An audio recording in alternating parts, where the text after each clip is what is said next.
We're here with Brian Bennett of Country Chevrolet. Brian, let's start with the bailout. Your thoughts on the bailout? Well, how I that think would affect the local. let's economy. look at the Walesboro plant in Columbus. They build nothing but Dodge diesels. You got NTN in Columbus. I'm sure their business would probably go down to 30%. You got the NK, the wheel factory in Columbus. I'm sure their business would probably go to 30%. And let's just talk about let's take the auto dealers alone. Let's talk about advertising. Let's talk about the radios. Let's talk about the newspapers. I spend $125,000 a year advertising. That's going to come out of somebody's pocket. The radio people, the newspaper people, the internet people. So, yeah, I think we got to help them. I mean, we're talking about 1 in 10 jobs is the figures that they're telling me. And I think that part of the problem with the big three is for 40 years, they've taken care of their people. Now we're all forgetting that. They've all made their $25 an hour. Their health insurance was free, the best health insurance in the world. Now we got 700,000 people retired and 250,000 people working. And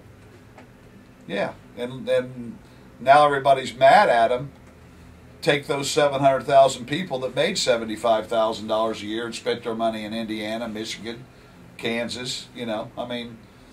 Right. Take all that money away, and what's it do to the local economies? The furniture stores, the restaurants, and So yeah, they've thrown a lot of money around for a long time, and now they're paying. Well, we're going to it's going to be a long, cold winter, but we'll be all right. We'll be all right. And yeah, I think that they've got to do something. I mean, there's too many people, just in our area alone, that would be affected, and yeah, they've got to do something. Mike, the trickle-down effect, if things get worse, how would that affect the community from your dealership? When you look at the auto industry right now in its hardest times that they've ever been in, the whole world is kind of wrapped around the American auto industry. A lot of jobs. We've got just alone here in town, I think Martin Maria makes parts for the American-made, foreign-made cars. It would affect them. It would affect other factories. It would affect drivability. You'd have parts delay problems. You'd have trouble getting cars fixed. It'd be all over the world. Right now, I think there's a lot more press than there is truth to dollars and cents. The cars are cheaper than they've ever been on the market. They're probably trucks. This will be the last period of time within the next 5 years that you'll be able to buy a truck that's $40,000 for $25,000. These advantages. If we would come out and free up the credit markets, I can sell the cars. I have no trouble selling cars, but the credit market's crunched, and with the credit market not freed up, it stops people from getting able to get loans. That's the biggest thing, is the big three needs to stand. They've produced a lot of jobs for America, for the United States, for several years. And without those three, the world would be in a huge impact. That would be a huge impact on the world. Talk about locally how your dealership is supported, how it trickles down, and how that. 3 years as I've been here, we've been able to support our 4-H fairs. We've been able to support several schools. I probably spend $10,000 to $15,000 a year in generosity money to the community. We want to do more. It'll come a time where we can't afford to do any of it if it continues to stay the way it is. I think the first thing that you have to cut is things that can't pay your bills, and we would hate that. There's been a lot of baseball teams. There's been a lot of we went to the 4-H auction last year and bought 19 animals we didn't go to buy. We didn't go to buy the Grand Champion or the Reserve Grand Champion. We went to buy as many as we could of every kit we could. And that was our goal. And it does a lot more for the community when everybody's doing healthy. Okay, so you urge people to contact their public officials or Yeah. congressmen to... Yes, I would urge you to contact them and tell them it's important that we make sure the big three stay open. The big three are everything the United States has been built around the big three. I don't care how you look at it. Everything's come from the auto industry, and a lot of it revolves around it. But it'll really impact.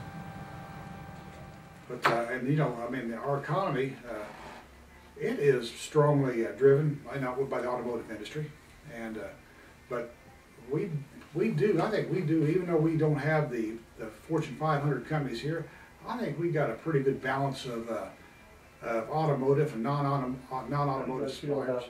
The importance of the bailout plan, or some sort of bailout for the big three. Go ahead, Dave. I already got a thought about it. Gee,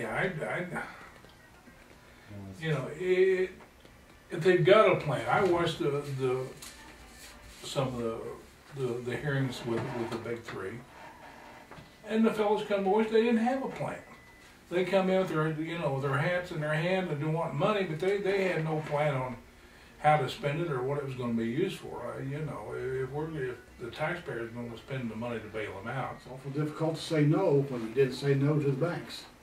And you know, you gave one industry a big break, and they're all important industries to the United States. Many of us that had a tough time in business. I mean, I had a business failure, and nobody was there to help me out. Yeah, the only capitalism left is small business. I mean, we can still fail. These big companies, but still, we got to keep the economy going. But it's almost where it's free for them. You know, we get in trouble, and bail us out. SUPA, of course, GCOM just shut down, or whatever they didn't call it a shutdown. They called it a temporary ceasing of operations. But I know that had to affect the community quite a bit. It did. It just, I'd say probably a lucky thing about it was really, even though the notice they were shutting it down, probably, but they've been laying off just gradually, so that the impact on the workforce was minimal. But if they'd have told everybody to walk, the whole plant when they were peaked, that was your hope and prayer that no other plants have to go that same route in North Vernon. Well, I'll tell you, there's a couple we find worrisome, but it's and it's gray metal again. It's Cabelco, or not Cabelco, but Metal Line. Mm-hmm. They're strongly rooted in the metals too. So, right. Dave, just in general, how has the economy, and particularly the big three automakers, plight affected your plant's operations? Well, I think it's affected all plants in this area. I think automotive's far more reaching than most people think. No one realizes the ripple effect that would happen if one of the big three would fail. It's, personally you think, well, it's not fair, it's this. But at the end of the day, we all have to step back and go, how would this really affect things? You look at us, we have people that make tooling for us. We have powder suppliers for us. It would affect everyone all the way down. It's a really good workforce here, really good people. You hate to see things as slow as they are, and I hate to see people as nervous as they are and as scared as they are.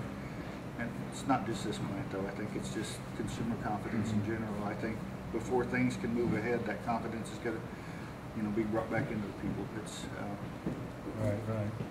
I know that this plant contributes a lot to the community through many ways, right? I mean, absolutely. It's a shame, but we have cut some of that back. I think with anything, to keep this plant profitable, I've tried to bring everything back into the plant. We still work with the employees in the plant, as far as some things, but as far as our involvement in the community, it has been cut back some. We hate that. And I think this plant's always been very, very involved. Even the people within the plant have been really good at getting involved with things going on within the community. But I hope things turn around and things can get back to normal again.